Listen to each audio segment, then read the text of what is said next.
Hello Aries and welcome to Providence. Oh, excuse me.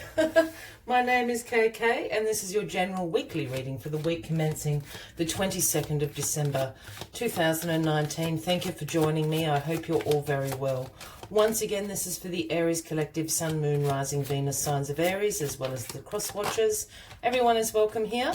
And as always, please be reminded it is a general weekly reading. And only to take what resonates with you and leave the rest behind.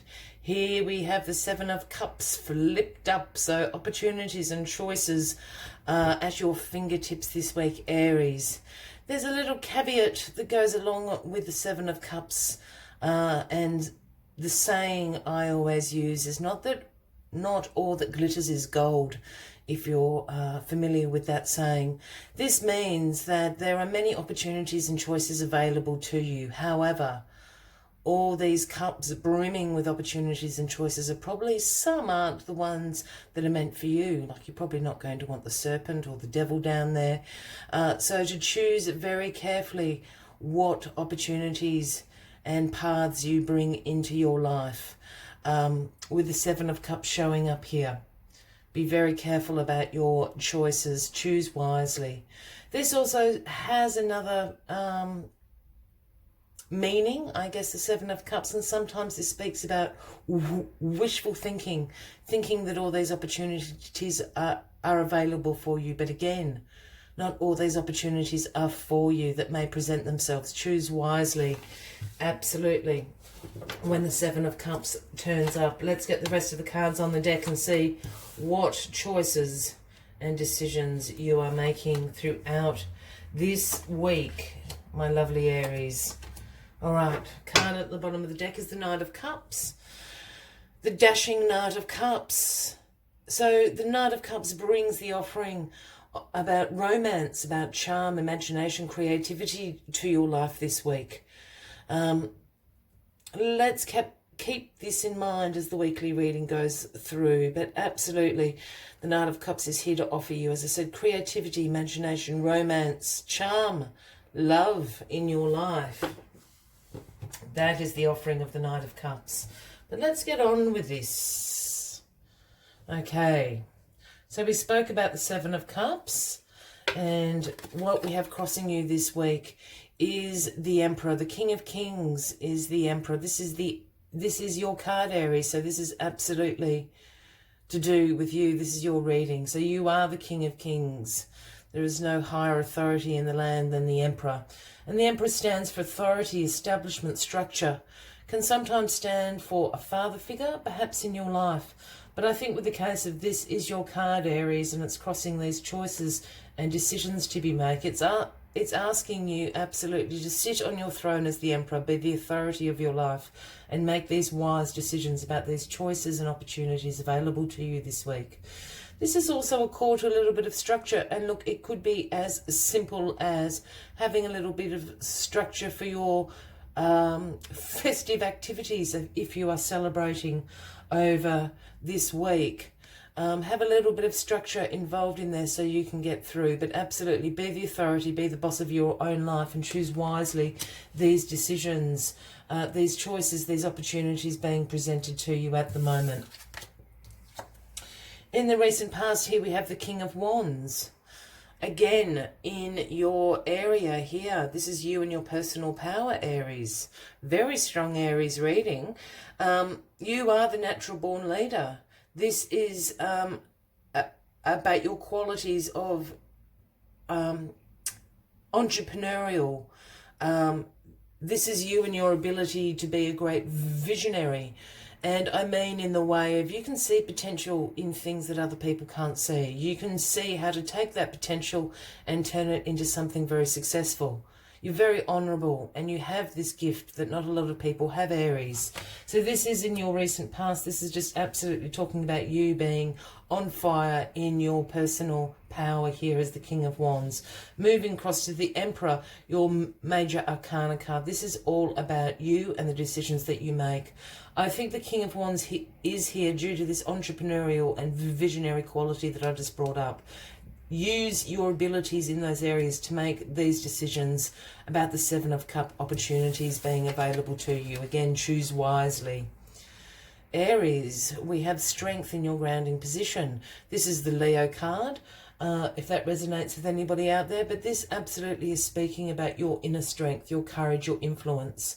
When you come from a place of compassion and courage in your life and you make decisions and choices based on that, you'll be very surprised at how you can influence circumstances and situations around you. And this is what strength is telling you. To use, again, use your compassion, use your courage to make these decisions. In the regards to the Seven of Cups, look, for a lot of you at the moment, I'm feeling there are decisions for some of you around the area of love. I think you've got a few suitors on the go. I think some are, what's a nice way to put it? I think, you know, they're all available options to you depending on what you want. If you're looking for something more sustainable and long-term, then choose very wisely. I think there's a few romantic suitors in there that absolutely may be a great time, but you're certainly not going to get their number, if that makes sense, Aries, if you're in the market. I'm just saying that because of this Knight of Cups here, yeah? Just choose really wisely what you're after. In the realm of romance. There's no judgment from me whatsoever. The Two of Pentacles sits in your crowning position. This speaks about you having some multiple priorities going on, some time management, having to prioritize certain situations in your life. This is sometimes known as the juggler card, and this is about having all the balls up in the air. Yeah, so you're actually being very good at this. This is also about being very flexible and very adaptable to situations. But again, I think for somebody out there, Aries, you're certainly juggling a few romantic options at the moment. And I think this is a call to absolutely make a decision for where you want to go at the moment. As I said, with no judgment from me. If you just want a good fun time, then great, make that decision. If you're after something far more long-term and sustainable, well, great, you make that decision.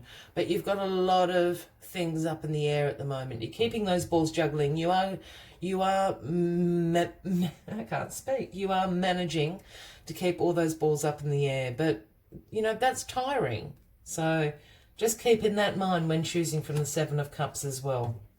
And the outcome of all of this is the Queen of Swords.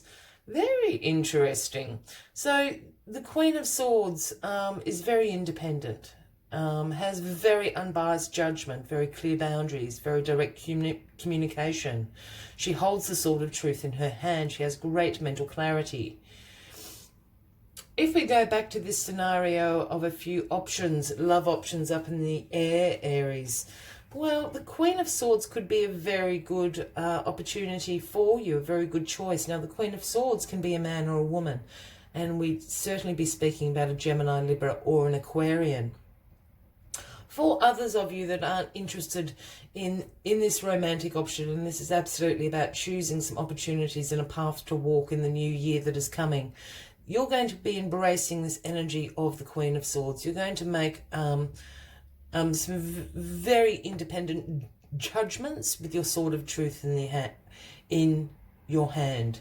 You could also, again, have the Queen of Swords around you, again, a Gemini, Libra, or an Aquarian, and they're certainly going to be able to help you in a very unbiased way, help you make some decisions about what are the best options and choices for you to make for the year coming ahead. So keep that in mind. Good old Queen of Swords. We do love the Queen of Swords. The Queen of Swords will not put up with any BS. Very, very truthful. So what the Queen of Swords say, you might not like, but she will always speak the truth. And for those new to my channel, when I start talking about kings, queens, he, she, I don't read gender into the cards. So as I said, that Queen of Swords can absolutely be a man or a woman. And sometimes it's an energy you are embracing yourselves, Aries. As always, I'd like to take one final message from the Spirit Animal Oracle deck to summarise the weekly readings. But if this is resonating with you, by all means, please feel free to give the video a like. Feel free to leave a comment if you would like to. And if you haven't already, please consider clicking that subscribe button below the video, as I do have ongoing weekly and monthly readings for everybody. Let's get the final message out for you, Aries. The final message for Aries. Ooh. It's Pig Spirit. It's the number 47. Just laughing at the little wings on Pig Spirit. And the message that Pig Spirit brings is use your mind wisely. And I think that is a good summary of everything we've just said. Use your mind wisely. Make these decisions for your life from a place of courage and compassion. You're not going to go wrong. But let's see what else little Piggy Spirit has to say to you this week, Aries. Pig Spirit appears to remind you of the right use of intelligence, a gift we all have that is meant to be used with love, compassion and discernment. Intelligence means recognizing the value of intuition partnered with smarts and common sense, which leads to intelligent solutions. When Pig Spirit appears, you are called to respect your analytical mind and use it for the highest good, recognizing that all facts must be considered even when they do not fit in with what you already know. Now's the time that your decision-making powers are reliable, for you are in alignment with Pig Spirit's keen intelligence. Well, I will leave you with that message, Aries. I wish you a fabulous week ahead. I look forward to seeing you next week, and until then, from me to you, much love and light. Bye-bye.